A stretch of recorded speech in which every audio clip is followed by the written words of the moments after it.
Today I'm in MITSUBISHI Outlander.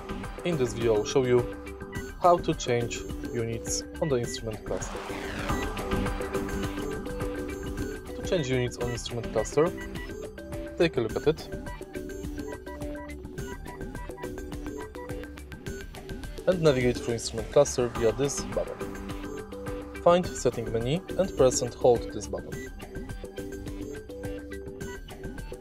Find average, you can switch it between A, automatic and manual, and then go to average unit, press and hold this button, and you can select kilometers liter, liter kilometer, 100 kilometers, mpg US, mpg UK. You can go back and also switch units of the temperature.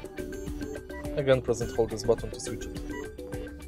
If you find this video helpful, please leave like, comment and subscribe.